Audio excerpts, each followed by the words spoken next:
kasi sobrang init po kaninang tanghali. Talagang hirap na hirap yung mga manok kanina. O, sobrang init po. Nasa 35 Celsius degrees ang temperature kanina doon sa kanilang kulungan. Talagang lahat ay lawit ang dila talaga lahat.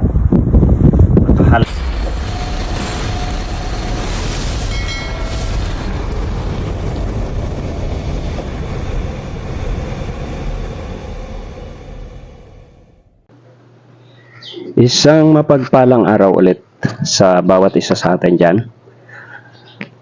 Yan, ang update ko lang po dito sa ating isang manok na to, ba't nakahiwalay. Ang nangyari kasi nito kahapon sa sobrang init sa sa loob ng kulungan. Ayun, kung hindi ka pa nakapag-subscribe, huwag mo kalimutang mag-subscribe.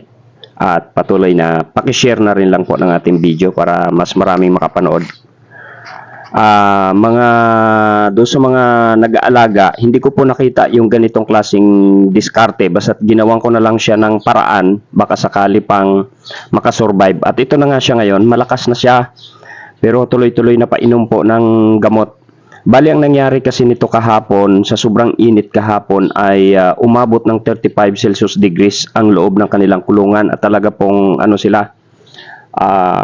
ngangahan na talaga lahat yung ating mga alaga, lalo na nung mga nag-alas 12 hanggang alas 2. So, ang ginawa ko nung bandang hapon, mga alas 6, nakita ko tong isa na to na wala na, talagang naghihingalo, tapos ang kanyang ulo nakayukyuk na, kahit itaas ko, ayaw na talagang tumaas. Pag pinapatayo, ayaw na tumayo. Kaya ang naisipan ko po kahapon, yun lang yung nagbaka sakali lang ako na makasurvive, at ito nga siya ngayon, malakas na siya.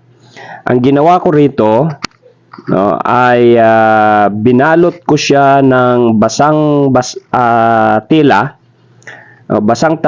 Binasa ko yung tela na hindi naman siya yung basang-basa, pero basa po siya, tapos binalot ko po siya ng basa na yon, tapos tinutukan ko siya ng electric fan. Mga ilang wala pa isang minuto, gumalaw siya, tapos parang gusto niyang tumayo. Kaya ginawa ko, tinanggal ko yung pagkakabalot niya, pero nandoon pa rin, pinupunas-punasan ko pa rin siya ng basa.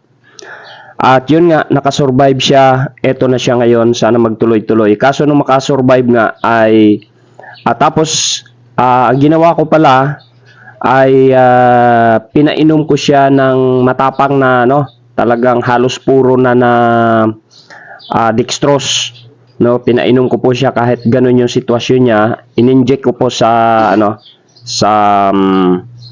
syringe. Yun yung ginawa ko. Binigyan ko agad siya ng 3 ml na dextrose habang sa ganung nakakoma siya, na hindi siya makagalaw. Ayun, kasabay yung pagbalot ng basa, para ang purpose ko para mag-cool down yung kanyang katawan. Tapos nakatutok yung electric fan.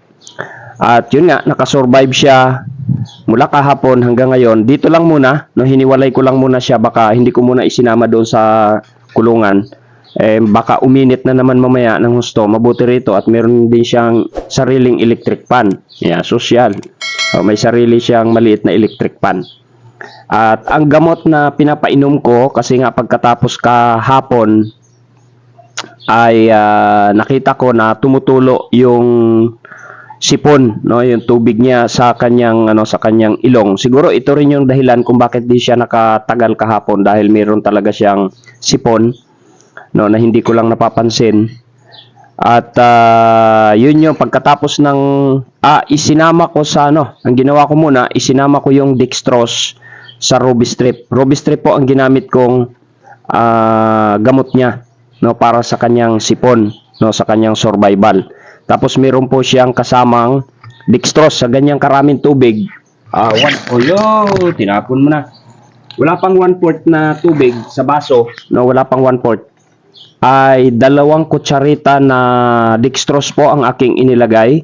Tapos yung Robistrip ay matapang na matapang, kaya yan ganyan ang kulay niyan hanggang ngayon. Ito, wala nang dextrose to ngayong umaga, pero hanggang kagabi ay meron pa rin pong dextrose na kasama yung kanyang inumin. Ngayon puro puro Robistrip na yan, puro gamot na. So ganun lang po ang ginawa ko, meron palang kung maagapan natin, meron tayong magagawa pa sa kanila basta naghihingalo pa, may buhay pa siya. Pwede pa natin silang masagip. Sayang kasi kung matuluyan ay meron na akong 7 mortality sa ating sisiw, sa ating mga manok.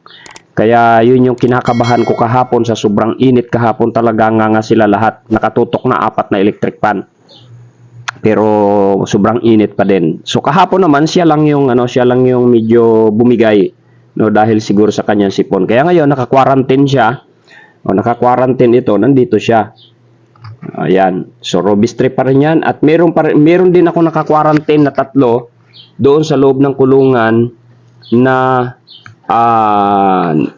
nag-iipot naman siya ng puti.